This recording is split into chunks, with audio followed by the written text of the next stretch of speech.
Hare Krishna. Welcome to my Radha Mother channel. This is Sindhu here. I'm very happy to be associated with you all after the short gap. So I just want to express my deep gratitude for the valuable comments and valuable inputs and feedback from all of you. Thank you so much for that. Today's topic is yet another beautiful topic, very interesting topic: defeating distractions on the path of devotion. Okay, let me start with a small prayer and introduction. Nama Om Vishnupadaya Krishna Preshthaya Bhutale Srimati Bhakti Vedanta Swamini Namini Namaste Saraswati Devi Gauravai Pracharini Nirvisesha Shunyavadi Pascharya Deshatarini. Thank you. Hare Krishna. Mukam karoti vachanam pangam langayati girim yatkripatamahamam vande paramananda madhavam Shri Gurum Deenataranam Shri Chaitanya Ishwaram. Yeah. So today we are going to be talking about distractions, and defeating distractions. So what are these distractions? Distractions can also be, termed or reframed as alternative attractions. Why? See, as you can also see in the image, we live in a society where we encounter so many distractions like the TV, the internet, the news, etc., etc. So in between all these, what happens? We forget what is our real purpose, of the soul on this earth. So the list is endless, as you can see in the image, endless distractions. But in the Bhagavad Gita, Shri Krishna states so many ways to overcome it. That's what we are going to be seeing today in the topic. So as usual, I'm starting with the Bhagavad Gita verse. In Bhagavad Gita, 2nd chapter, text 70, Shri Krishna says, a person who is not disturbed by the incessant flow of desires that enter like rivers into the ocean, which is ever being filled but is always still, can alone achieve peace, and not the man who strives to satisfy such desires. So here what they are saying is that it talks about the stability of life. A beautiful example, like how the ocean remains stable without being disturbed by the continuous flow of water from the rivers, right? So the comparison here is made of all our thoughts and distractions with the rivers. So the endless thoughts keep coming into our minds, which is normal, and we don't have to worry about it, the bad thoughts which keep knocking our minds, but we can attain peace when we are stable, and we are fixed in the Krishna consciousness. So as long as we have this material body, the demands of the body will continue, the desires will continue, the distractions will be there, but a devotee is not disturbed by such desires, right? Therefore he is like an ocean, always full in himself. The desires may come to him like the waters of the rivers that flow into the ocean, but he is steady in his activities, and he is not even slightly disturbed by the desires or these distractions, So he remains satisfied in the transcendental loving service of the Lord. He can remain steady like an ocean, and therefore he enjoys the real peace, right? So by chanting at least once a day, what happens? We can easily overcome these distractions, Krishna says. So this is possible, my dear friends and devotees, only when we discard all our temptations and desires and regulate our mind and focus, and not let our emotions control us, and this way we can find the true purpose of this earth. I remember one story from the scriptures where Arjuna, right,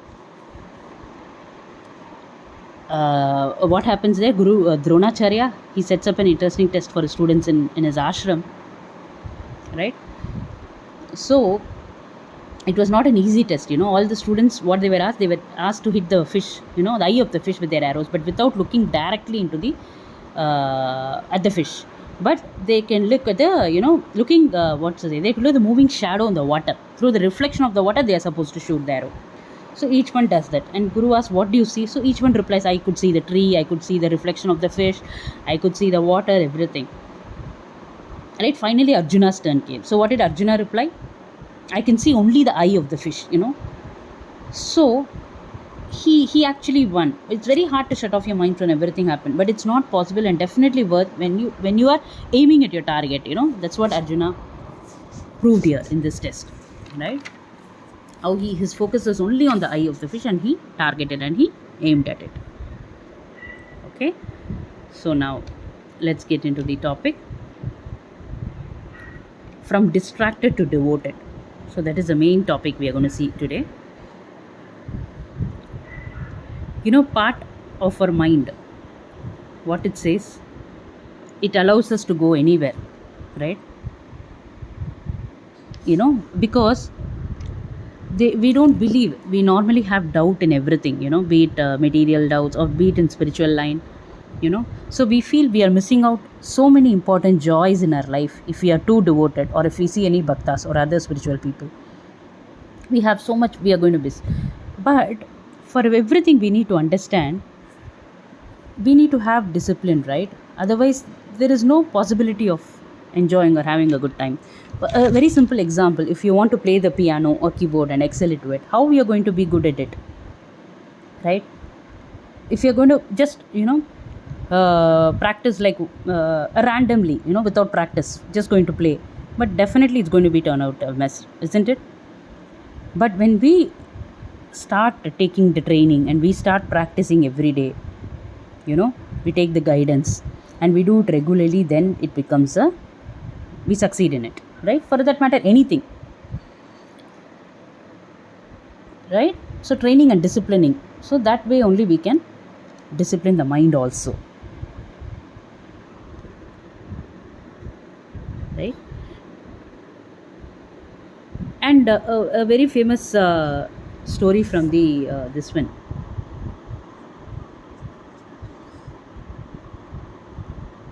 right?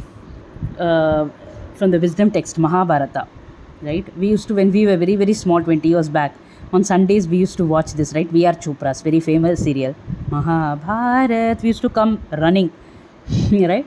So in that we have seen two very famous personalities, right? Duryodhana and Yudhishthira. Yudhishthira Maharaj and Duryodhana. We all know Duryodhana was the head of the Kauravas side, Yudhishthira was the head of the Pandavas. So what was Duryodhana's thing? Duryodhana had everything.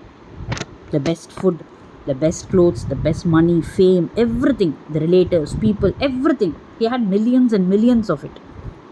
The fame, everything. He was literally bathing in luxury. So, on the other hand, if you see Yudhishthira Maharaj, he didn't have anything, like, what to say, so many reversals. Still, in spite of not having anything, he faced, he just, what to say, he just had his rightful throne, and he was having so many reversals and, the distresses. He was not able to get that. His house was set on fire and all that, and his brother was poisoned, and his wife was disrobed, in the middle of the assembly, and the children were slaughtered by the Ashwatthama when they were sleeping, and how much endless he went through tribulations, So we need know these two personalities. But if you ask anyone, you want to be like Yudhishthira or you want to be like Duryodhana, so we know the character of both. So obviously what they will say, definitely no, we don't want to be a materialistic person like Duryodhana, right? So we want to be like Yudhishthira, right? Why? Because the main reason was Duryodhana had an uncontrolled mind, right? Uncontrolled mind, not disciplined mind. On the other hand, Yudhishthira, he had a controlled mind. There was no lust, envy, pride, agitation. But with Duryodhana, he had everywhere misery, like uncontrolled mind is like that. If you have pebbles inside the shoes, how we walk, very difficult, right? So that is what he faced, Duryodhana. No, always find, cry for petty things in life. But Yudhishthira, on the other hand, he won the territory of his mind. So as a result, his mind was his best friend. And he succeeded, you know. So we have seen so many examples, even most famous celebrities, everything, how they get into divorces, wealthy people, everything. They get into depression, they get suicide, they have everything, but they didn't, because they couldn't make their mind their best friend. So like Duryodhan, we can understand he let his mind run wherever it went. On the other hand, Yudhishthira, what is it? He practiced the sadhana bhakti, he made his mind his best friend, and that is the secret of the spiritual practices. It fine tunes our mind, and we get a focused and stable mind, right? So also we have seen in Bhagavad Gita this, is it the mind only that we have to do, or there are so many other things like intelligence, senses, we have seen, right? They are all interconnected, right? How they are all interconnected? You can see this example of this chariot of the body. As you can see in the image, there are 5 horses, right? So the chariot, basically the chariot which we are seeing, it represents the physical body. So the 5 horses which we are seeing is the 5 senses: the sight, hearing, taste, touch, and smell. And the reins which you can see, they are the mind, right? The mind is connected to the senses and can drive our senses. And the charioteer, the driver of the chariot, represents the intellect, right? And the passenger who is sitting, as you can see, represents the soul, right? And Shri Krishna is a super soul, is the inner witness, right? So what we can understand from this image is that the horses are well controlled by the reins, right? The reins are by the good driver, right? To reach the destination, what the 5 horses should have the regulated discipline, not to look at the other horses and get distracted. That is the lesson we must learn, right? Because then in the scriptures we have so many examples, like Vishwamitra Muni, how he was attracted by the anklets of Menaka, and Ajamil, a very famous Brahmana, how he was just by the desire of the girl, he got attracted by the prostitute, and how his life was, taken went bad or off track. And Bharat Maharaj, how he was practicing spiritual, but suddenly he developed attachment in the forest of the deer, baby deer, and how he could, be born as a deer. And it took 2 more births for him to go back to the spiritual world, right? We know the story all from very famous stories. So our purpose in life, we have got this human form of life, is to use our mind and intellect to take this chariot. What is this chariot? This body, to the destination, right? Destination is understanding that, life and attaining the enlightenment. How? By studying the Bhagavad Gita, by following the scriptures, right? By attentively chanting, according to the instructions by Sri Krishna. How the senses we get, we should regulate the senses, and intelligence we should sharpen with the scriptures, right?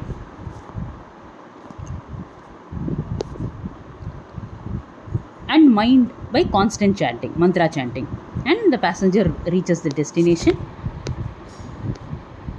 very easily, right? So that is the lesson to be learned here.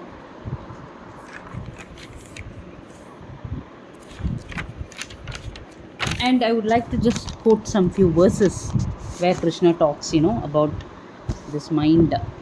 And in the second chapter, 61 and 62, very beautiful verses which Krishna is talking about here.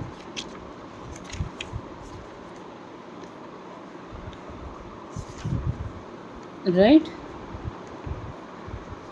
61, Krishna says, one who restrains his senses, keeping them under control, and fixes his consciousness upon me is known as a man of steady intelligence. Right? And again, examples, so many examples from the scriptures, like how King Ambarisha, how he performed a complete bhakti yoga. He fixed his mind on the lotus feet of Krishna. He engaged his words in describing the abode of the Lord, in hands in cleansing the temple of the Lord, in his ears in hearing the pastimes of the Lord, his eyes in seeing the form of the Lord, his body in touching the body of the devotees, his nostrils in smelling the flavor of the flowers offered to the lotus feet of the Lord, and tongue tasting the tulsi leaves offered to the Lord, legs in traveling to the holy places. In this way, how he perfected his life. Right?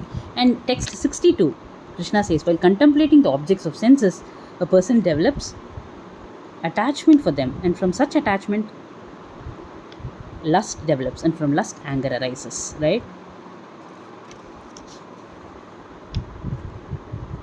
So, yeah, the next is in the 6th chapter, 26-27. Beautiful, explanation of what to say, the mind, how the mind is so, unsteady, and how to bring it back. So Krishna beautifully tells in these talks, in these two verses, 26 and 27. Yeah, in 26, Krishna says, it's a very famous sloka to memorize. Yato yato nischalati manas chanchalam astiram tatastato nigamyaitat atmani eva vasham nayet. From wherever the mind wanders due to flickering and unsteady nature, one must certainly withdraw it and bring it back to the control of itself. So what Krishna says is, nature of mind is flickering and unsteady. But the realized yogi, the realized person, controls the mind. The mind should not control him. We should control the mind. So one who controls the mind, we are called as Goshwami. One is controlled by the mind is called Godasha. Right? So, or what to say, the senses are engaged in the service of Rishikesha. Rishikesha means supreme owner of the senses, who is of course our Krishna. Right? So this is a way to bring the senses under full control. And in the next verse also Krishna says, the yogi whose mind is fixed on me verily attains the highest perfection of transcendental happiness.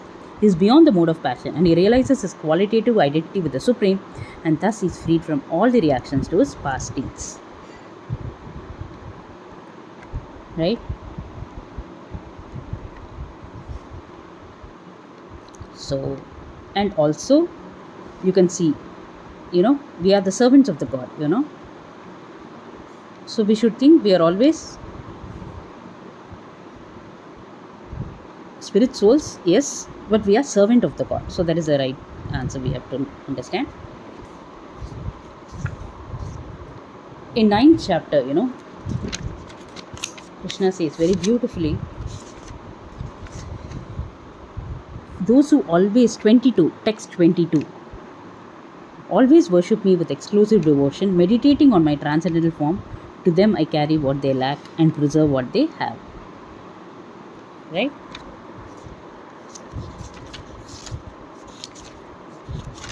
And 34, what Krishna says, engage your mind always in thinking of me, become my devotee, offer obeisances to me and worship me, being completely absorbed in me, surely you come to me. It's a very hope-giving verse.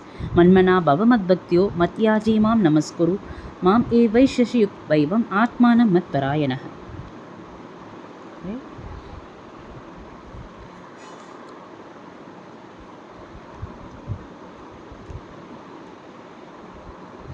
So also there are so many, more verses on the mind control, and, very positive verses which we must go through from the Bhagavad Gita. So then gradually we will come to this platform of disciplining the mind. Right? So otherwise it's like it acts as an enemy for those who do not control it. So, and gradually we become from distracted to devoted. That is the emphasis here. And yes, so I would like to conclude my today's topic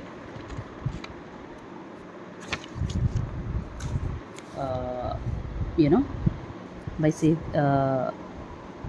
by saying that we should have this endeavor to chant repeatedly, So, and also we should have that faith that Krishna is a better friend. No one else is a better friend than Shri Krishna, right? So, only this strong mind can be practiced by strong mind can be controlled by the yoga practice. Only by yoga. Such practice is so difficult and never practical even for a worldly person like Arjuna. Right? And what can we say of a common person or a common devotees or common people like us? One cannot definitely capture the blowing wind, and it's even more difficult to capture the turbulent mind. So the easiest way, my dear friends and devotees, is as suggested by Lord Chaitanya, is chanting the Hare Krishna, Krishna Krishna, Hare Hare, Hare Ram, Ram Rama, Hare Hare, the greatest mantra for deliverance in all humility. Right? So the method prescribed is here Savai Manaha Krishna Padaravindoha. Padaravindaha means one must engage one's mind fully in Krishna. Only then there will remain no other engagements to agitate the mind. Right? So that we must, because our mind, we know it's all a monkey mind, right? It doesn't sit in one place. It jumps from one place to another. Nevertheless, how many times you order it, Likewise, a mind is also doesn't. The monkeys, they are like that, right? How many ever do they keep moving from one place. They cannot sit. So a mind is also like that. That's why they say it's monkey mind, right? So that what we have to do, chant more, and also we have to always keep this mind A, B, C, D, E. Like 5 vitamins in Krishna consciousness. What are they? A is association of devotees. So we develop all transcendental qualities automatically how much ever you associate with devotees. B, reading books like Prabhupada books. And C, chanting the Mahamantra. D is the diet. Diet means having only the sattvic, having only the Krishna prasadam, or the food which we cook for Krishna and we offer it and then we eat. And E is etiquettes, or being humble, or being, all the good Vaishnava qualities, or engaging in some service, to Krishna or to the servants of Krishna. So all these, automatically helps us in controlling and the chattering of the mind. Right? So thank you. I hope you all enjoyed this video of defeating distractions and the examples and the stories which we saw and all the verses. Thank you all once again. Let me quickly read through the articles, which I was mentioning here. Krishna's message to Bhagavad Gita. So Bhagavad Gita means the song of God. It was spoken by Lord Krishna 5,000 years ago to his friend Arjuna, one of the hero of epic Mahabharata, when he was temporarily overcome by illusion on the battlefield of Kurukshetra. The 18 chapters of Bhagavad Gita consist of 700 verses. Bhagavad Gita, spoken by Lord Krishna himself, offers the essence of all Vedic knowledge. It helps one understand concepts of life and death, explains how to control the mind and senses, deal with tragedies and broken relationships, offer clarity to the purpose of one's life, assist in spiritual upliftment, and helps one to perfect the purpose of human form of life. Jai. Bhagavad Gita has been translated several times since it was spoken by Krishna. Bhagavad Gita, as it is by A.C. Bhaktivedanta Swami Prabhupada, aims to explain Krishna's words straightforwardly while being faithful to the disciplic succession established by Krishna himself. A big Hari Bol for this article. And the next one, Bhagavad Gita and Srimad Bhagavatam. Vedic scriptures mention 2 kinds of description of activities of Krishna, represented by Bhagavad Gita, spoken personally by Krishna about himself, and Srimad Bhagavatam, spoken by Shukadeva Goswami to King Parikshit about the glories of Krishna. Anyone who becomes slightly interested in hearing about the activities of Krishna is liberated. Simple chanting or repeating Krishna's names and minds liberates one from the contamination of this age of quarrel and anxiety, Kali Yuga. So it at once brings peace and happiness, right? So what are we waiting for?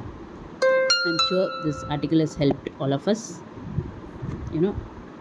and so Shri Krishna himself is telling, I shall deliver you from all the sinful reactions. Just one thing he's telling us, do not fear. Just surrender. Abandon all the varieties of religion, just surrender to me, right? So that is the whole essence of Bhagavad Gita, which we saw now. Right? So Krishna is saying, don't fear, don't hesitate, don't worry. Now, these are very significant words from Krishna to all of us. So simply surrender. Right? So that will save us from unnecessary, wasting of time, and what to say, disciplining the mind is possible only when we do this, and when you can make progress at once and be free from all our sinful reactions, right? And also we automatically become confident that in all circumstances Krishna's protecting us, and right. So with faith and love we should surrender to him. So that is what is very, very important. Okay, so thank you very much. So this is again a very small picture where Lord Chaitanya has descended with the medicine of the holy name to cure a disease of material attachment. So I just wanted to show you this. There is a sloka also states that the mind is the sole cause of human beings' bondage and liberation. Right? The mind which is engaged in sense enjoyment becomes the cause of bondage, whereas the mind which is not attached to sense objects lead us to liberation. So thus, in order to control the mind, we need a mantra. Manaha trayate it mantra. So mantra means that which delivers, trayate, the mind, mana. The mantra which is specially prescribed for this age is what? Which we saw, Hare Krishna, Krishna Krishna, Hare Hare, Hare Ram, Ram Ram, Hare. This is the verdict of all the Upanishads, all the Puranas. Right? So Hare Bol. So it's a very beautiful picture of Lord Chaitanya. Right? Okay. Hare Krishna. Hope you enjoyed this video as much as I did.